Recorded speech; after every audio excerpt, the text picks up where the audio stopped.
I'm so hungry.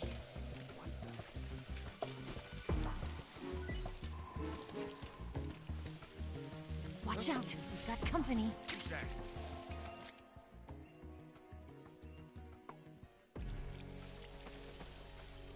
Guess I'm a scene.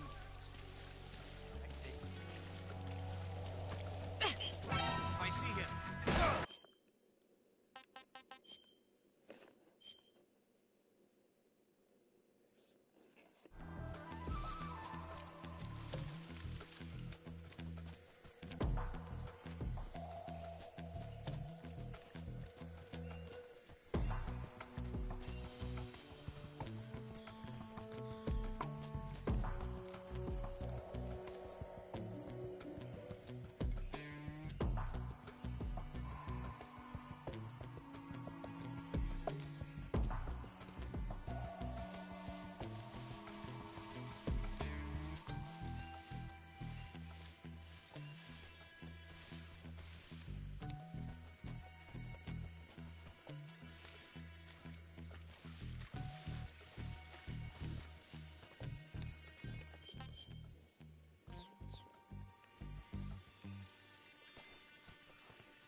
I'm so hungry.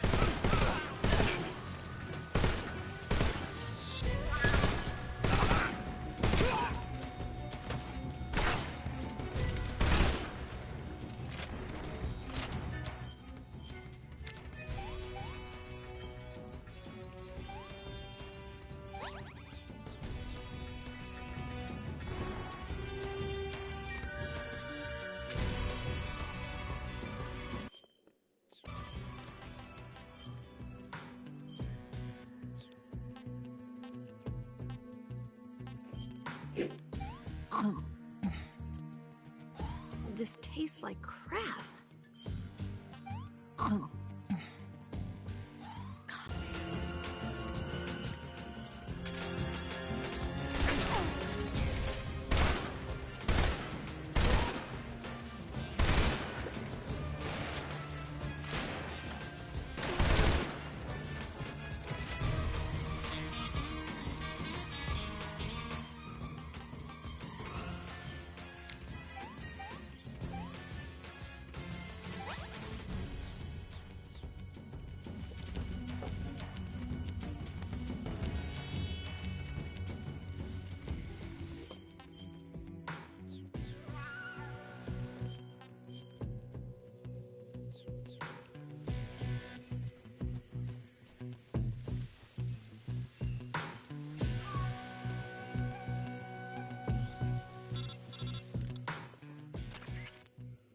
Snake, the lake is just over that cliff.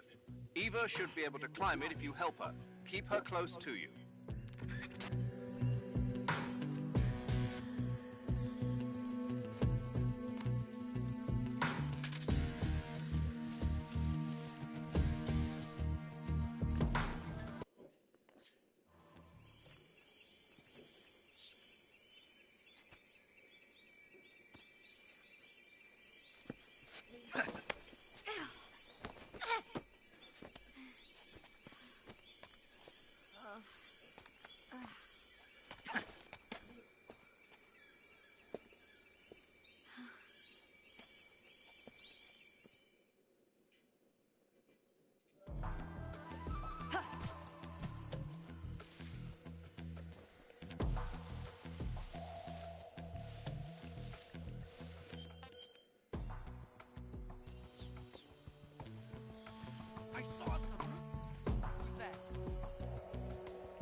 What'd you give me?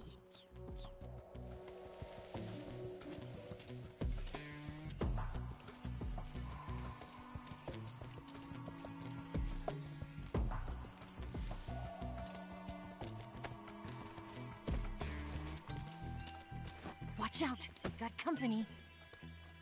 Huh? Who's that?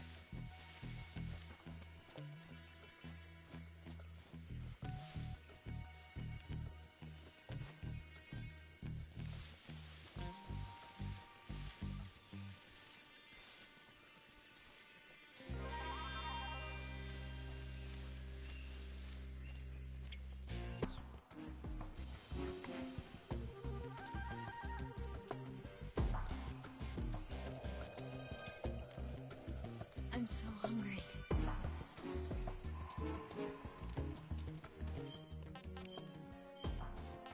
I'm gonna puke. No good.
Where'd you go?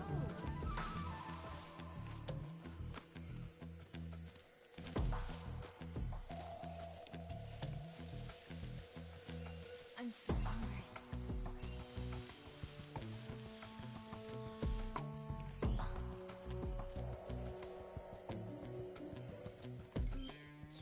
Food.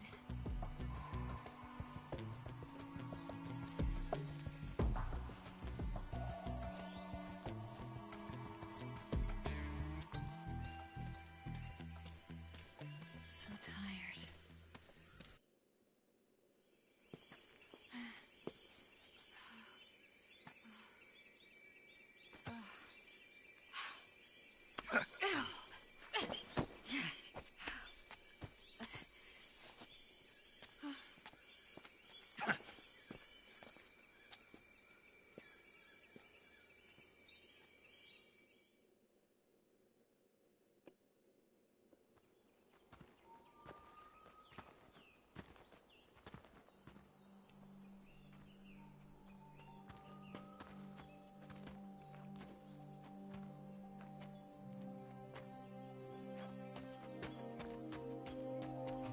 Come on, Snake.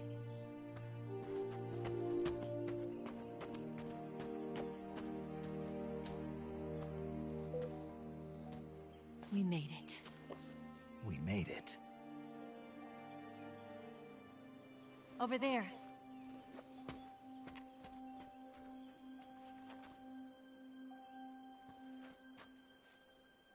It's the boss, isn't it?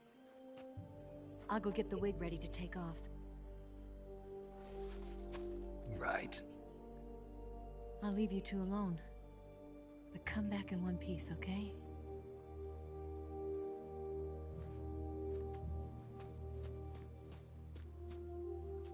Promise me!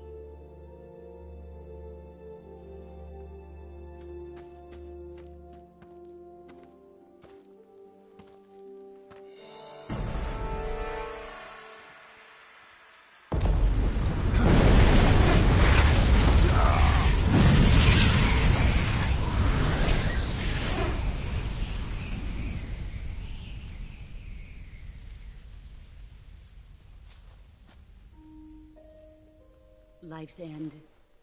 Isn't it beautiful? It's almost tragic. When life ends, it gives off a final lingering aroma. Light is but a farewell gift from the darkness to those on their way to die. I've been waiting, Snake, for a long time. Waiting for your birth, your growth, and the finality of today. Boss. Why are you doing this? Why? To make the world one again. The world used to be whole. But with the end of the Second World War, the philosophers began to fight amongst themselves, and the world was torn apart. The Cobras, my comrades who trained and fought alongside me, were torn apart as well. The foibles of politics and the march of time can turn friends into enemies just as easily as the wind changes. Ridiculous, isn't it? Yesterday's ally becomes today's opposition. And this Cold War? Think back. When I was leading the Cobras, America and Russia were fighting together. Now, consider whether America and Russia will still be enemies in the 21st century. Somehow I doubt it. Enemies change along with the times, the flow of the ages, and we soldiers are forced to play along. I didn't raise you and shape you into the man you are today, just so we could face each other in battle. A soldier's skills aren't meant to be used to hurt friends. So then what is an enemy? Is there such a thing as an absolute timeless enemy? There is no such thing, and never has been. Philosophers must be reunited. I will devote my skills to that purpose. And with the Colonel's money, I will achieve that end. Just as I once created the Cobras. They are my family. I may no longer be able to bear children, but I still have a family. It was November 1st, 1951. I was in the Nevada desert participating in atomic testing. The name Nevada is derived from Spanish, covered in snow, white as snow. And snow is exactly what I saw in that Nevada desert. It froze my blood white. Snake, you were an atomic test subject, weren't you? On Bikini Atoll. That's part of the reason I was drawn to you. You and I are alike. We're both slowly being eaten away by the karma of others. We'll never have the chance to die peacefully of old age. We have no tomorrow. But we can still have hope for the future. In 1960, I saw a vision of the ideal future from space. 3 years earlier, the Soviet Union had succeeded in launching Sputnik, the first man-made satellite in history, into orbit. This came as a huge shock to the United States. In response, America threw everything it had into its own manned spaceflight project, the Mercury program. Even as the Soviets seemed poised to send their first man into space, America was still experimenting with chimpanzees and rockets. The government wanted human data. So they secretly decided to send a human being into space. I was the one they chose. At the time, they didn't have the technology to block out cosmic rays, and whoever they sent up would inevitably be exposed to heavy radiation. That's why they chose me. After all, I'd already been irradiated once. Of course, you won't find any of this in the history books. I could see the planet as it appeared from space. That's when it finally hit me. Space exploration is nothing but another game in the power struggle between the US and the USSR. Politics, economics, the arms race, they're all just arenas for meaningless competition. I'm sure you can see that, but the Earth itself has no boundaries. No East, no West, no Cold War. And the irony of it is, the United States and the Soviet Union are spending billions on their space programs and the missile race, only to arrive at the same conclusion. In the 21st century, everyone will be able to see that we are all just inhabitants of a little celestial body called Earth. A world without communism or capitalism, that is the world I wanted to see. But reality continued to betray me. In 1961, I was sent to Cuba, to Bahia de Cochinos. It was part of a CIA-sponsored invasion under the guise of taking Cuban exiles back to their country. But the US government betrayed them. Our weak-kneed president held back their air support. Defenseless, the exiles were annihilated by the Cuban army. All I could do was watch in silence. I was set up by the very country I'd sacrificed so much for, by the very government I dedicated my life to defending. I was driven from the surface world, and I went underground.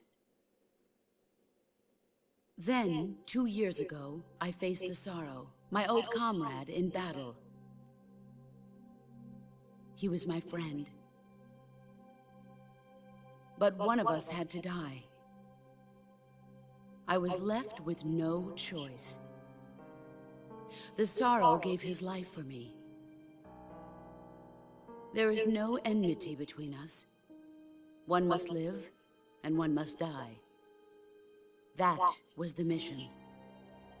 The ones who gave me that mission were the philosophers.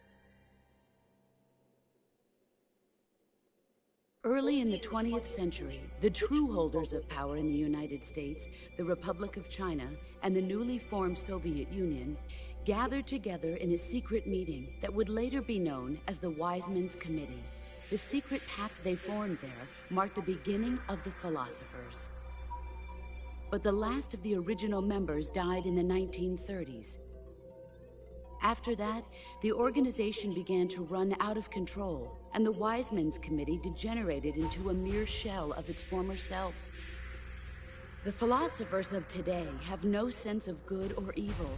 Their influence extends to countries and organizations involved in every aspect of every war. They have become war itself. That's how they operate.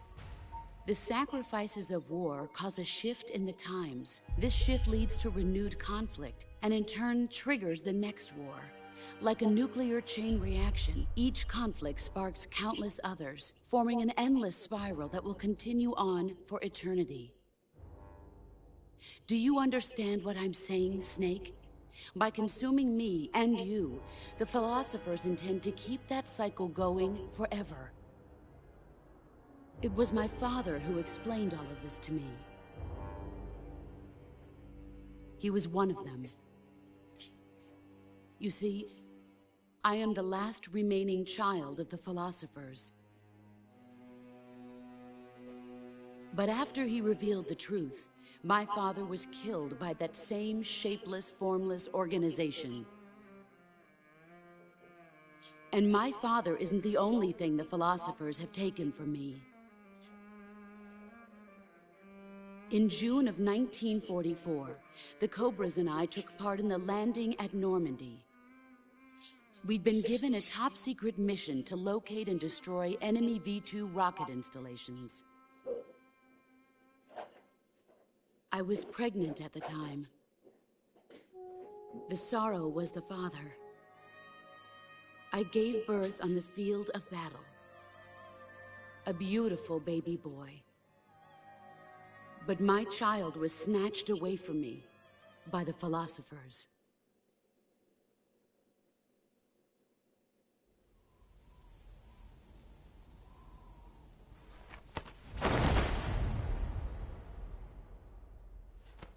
Look at this scar. This is proof that I was once a mother. I gave up my body and my child for my country. There is nothing...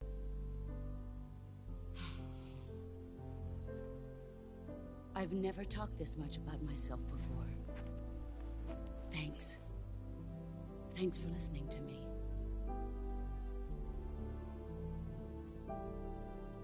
I feel content. Snake? Commence the operation. I raised you. I loved you. I've given you weapons, taught you techniques, endowed you with knowledge. There is nothing more for me to give you. All that's left for you to take is my life, by your own hand. One must die, and one must live. No victory, no defeat. The survivor will carry on the fight. It is our destiny. The one who survives will inherit the title of boss. And the one who inherits the title of boss will face an existence of endless battle. I'll give you 10 minutes. In 10 minutes, MiGs will come and bomb the hell out of this place. If you can beat me in less than 10 minutes, you'll be able to escape in time. Let's make this the greatest 10 minutes of our lives, Jack. Boss. You're a soldier. Finish your mission. Prove your loyalty. Face me. I come.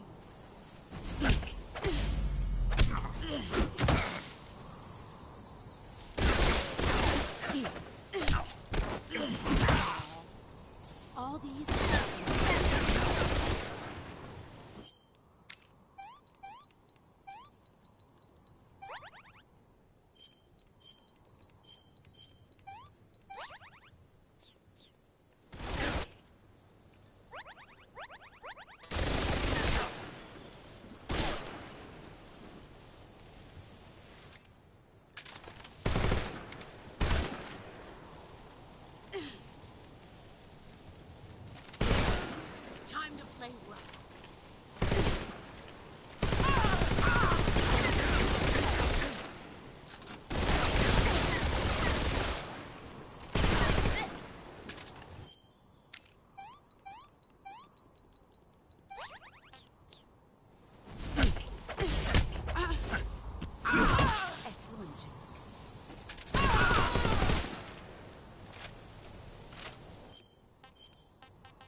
You're better than I do.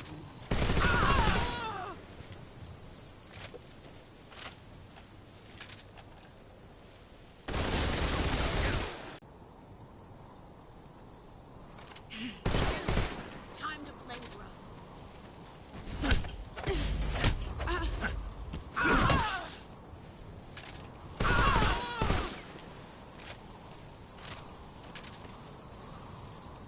Get ready.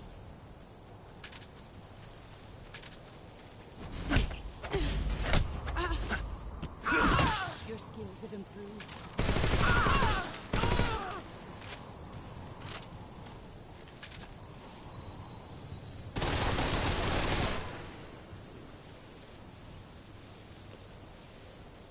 Where are you hiding?